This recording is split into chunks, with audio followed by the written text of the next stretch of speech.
भगवान कह रहे हैं मां, अगर नारी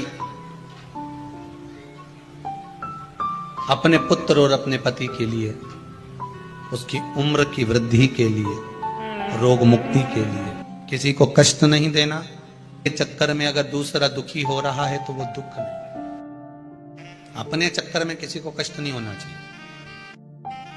मंदिर में पूजन करने गए, नारियल फोड़ के अंदर का भाग निकाल कर जो गड़ने वाली नट्टियां होती है ना, जो नारियल के ऊपर की खोल होती है, नट्टी उसको बोलते हैं, नट्टी वो रास्ते में पटकिया। अब जो दर्शन करने जा रहा है उसके पांव में चुभ रही कि नहीं चुभ रही? अरे बोलो तो, चुभ रही है ना। अब लोग आपको धर्मात्मा कह सकते हैं कि ये बहुत धर्मात्मा है, बड़ी पुण्यात्मा है, पर शास्त्र आपको पुण्यात्मा नहीं कह सकता, आपको धर्मात्मा नहीं कह सकता। क्यों नहीं कह सकता? क्योंकि आपका स्वार्थ पूर्ण हो गया, और आपका स्वार्थ पूर्ण होकर आप दूसरे को कष्ट देने के लिए वो वहीं पटक कर चले गए। शिव महापुराण में आपको पहले भी कथा में कहा, आज फिर कहते हैं, जब जब शंकर के मंदिर में जाना, जब जब शिव के मंदिर में जाना, तो कहीं झाड़ू पड़ी हो तो उठाकर लगा देना, जल हो तो उससे साफ कर देना, भगवान का श्रृंगार करना, पत्ती तोड़कर उससे ही श्रृंगार कर देना, भले बेलपत्र ना मिले, शंकर का अनुमोदन करना। आज शिव महापुराण के माध्यम से कम जितने भी शंकर के मंदिर हैं, सारे शिव मंदिर में इतना कीचड़ जमा होता था, जो जाता था पानी ढोल कर आता था, लात रखकर कीचड़ कर आता था। आज कम से कम पूरे भारत के, पूरे विश्व के शंकर के मंदिर में शंकर की कथा सुन सुनकर लोग जागरूक होकर शिव मंदिर को साफ तो रखे हैं। पूरा शिव मंदिर आज के समय में एकदम क्लीन मिलता है।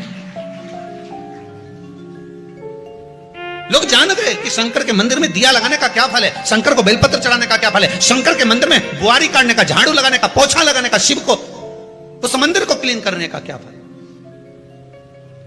समझ गए? अब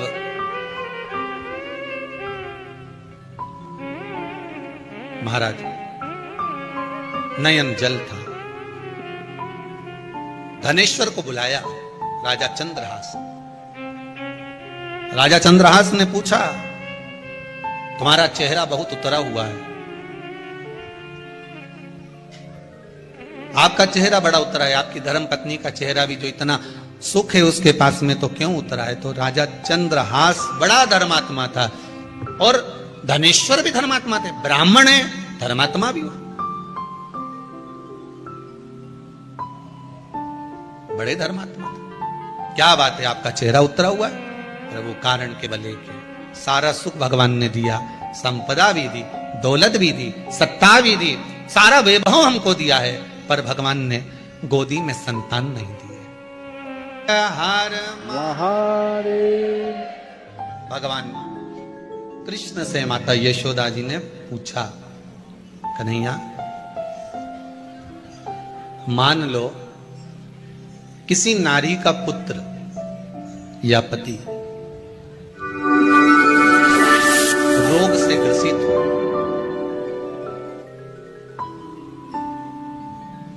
उसके पति की या पुत्र की आयु थोड़ी सी है, तो हे कृष्ण, उस नारी को कौन सा व्रत धारण करना चाहिए या किसकी पूजन करना चाहिए? ये कुरुक्षेत्र की भूमि का संवाद है।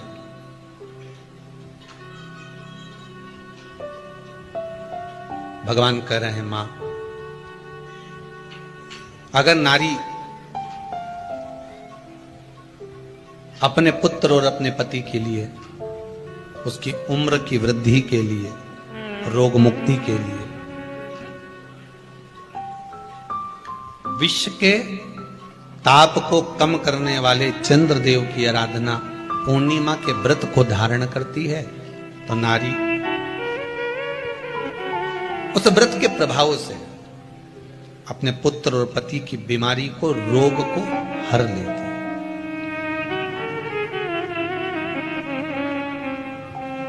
रोग का हरण कर लेती।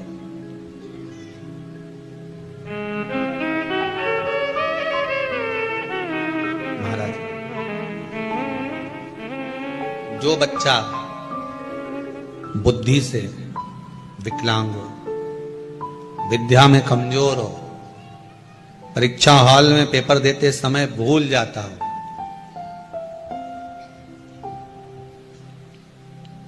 विवेक काम ना करता हूं, तो निवेदन है किसी भी पूर्णिमा की रात्रि को